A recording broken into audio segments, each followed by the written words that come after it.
Just to give you a perspective, my background before I went to ICTP, I was born and raised in a very small town called Gdami. It's about 700 kilometers from the capital. It's in the westmost of Oromia region of Ethiopia. The condition I grew up in were very far from ideal.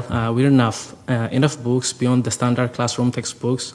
We didn't have even a table to write on in our classrooms.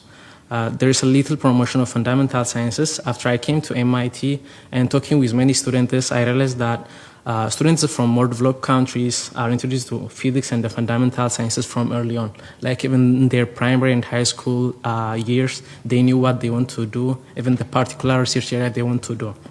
That was not the case for me. I didn't have that experience.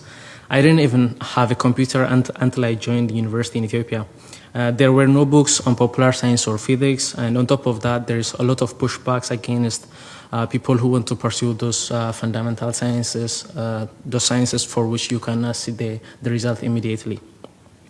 But growing up, I liked mathematics and solving equations, but it was only in my last year of high school that I heard about quantum mechanics, and then I fell in love with it. Professor Halde was talking about atomic models. It was actually about the quantum mechanical model of atoms, and we learned about beta particles, which first showed that most of the atom is empty. Then it was like this: beta particles are emitted by nucleus. So there are neutrons and protons, and beta particles are emitted. But beta particles are negatively charged, and nucleus is positively charged. So I asked my teacher, how come negatively charged particle come from inside of the positively charged particle? And my teacher told me that neutrons and protons are not really fundamental. They're substructure. If you could zoom out and look inside there are actually some other things. Then I started asking those questions. What's really fundamental? I still don't know. I'm asking that question. That's my research area. And there were no universities in Ethiopia that offer a course in theoretical physics, so I had to join applied physics. That also added to one of the inconveniences I had. But fortunately, even within the applied physics, one of my professors had been to ICTP to attend a conference. And when I told him that I'm interested in theoretical physics, he told me that I should look out for ICTP. So since my second year in university, I was preparing to come to ICTP. Then I finally came to ICTP and experienced what the Honorable Minister experienced. It was like stepping into a new world. In Ethiopia, I didn't have friends to share my passion of physics with. Then I came to ICTP. My friend Isai from Peru, like we wait until we leave the classroom because we were excited about the very topic we learned it to discuss with each other. It was amazing. And it was very intensive. It was not simple. And my background was not strong. Even for students whose background was relatively strong, it was very difficult. It was very scary. But what got me through is, and what I appreciated about ICTP the most is that the people there truly believed in us and what they were doing. So it was not like they were having pity on us or showing compassion to people with no good background. So they believed in us. They were preparing us to be the next generation of scientists. They did not see it as a philanthropy or I don't know words to explain that, but they really believed in us. So, for example, I did my diploma thesis with Professor Atish Dabolkar here. So he told me like you should do this holographic entanglement entropy. You look at CFT on the side and gravity on that side. Then I told him, but I don't know CFT. How can I learn? Go read it. I read and I did it. And by the end of the way, before I say this, there was a T-shirt, one of the souvenirs of ICTP. There's a Lagrangian of standard model, all the physics we know, the universe as we know it now.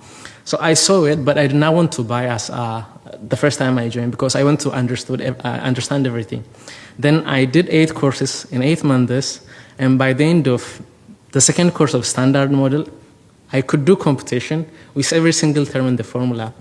Then, when we first joined, they recommended us that we go to colloquium, listen to the seminaries, but at first it was very daunting because it feels like not even language. It was something else. Then by the end of my program, I could talk to the speakers, ask questions, meaningfully contribute. My diploma thesis was on holographic entanglement entropy. One of the biggest discoveries of 21st century in energy physics is the fact that Professor Greg Gabaders was saying about the late Jim Simons. that quantum entanglement entropy knows a lot. Like it's the first clue we had to understanding the very fabrics of the cosmos itself, of the space and time itself. So I worked on that. I really understood it. So I'm very happy. Yeah. The scientists at IP are engaged in cutting-edge research, and another incredible aspect was that the sheer number of scientific programs organized at ICTP. Through this, I had the chance of meeting most of my academic heroes, Professor David Gross, Eddie Witten, Ashok Sen, many Nobel laureates. And finally, to get back to international collaboration, what I said, Professor Haldin already said is the thing that resonated deeply with me.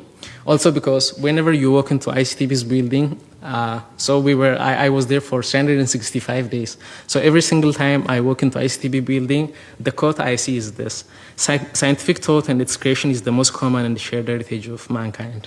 So it's deeply ingrained in me. Fundamental science is a universal language, as many of the speakers were stressing already. And more important is that science is not a zero-sum game. No one should be left behind. We also need as many people as possible pushing the frontier of our knowledge forward. The fundamental sciences are now so advanced and hyper-specialized that it's virtually impossible to make progress by confining research to specific geographical areas. For example, I'm now based at MIT in the US, but my professor is Peruvian. I'm working with him. My first paper was with a student who is from Turkey. And my next project is going to be with a scientist from India. So we cannot really do physics now, as used to be the case within a confined area.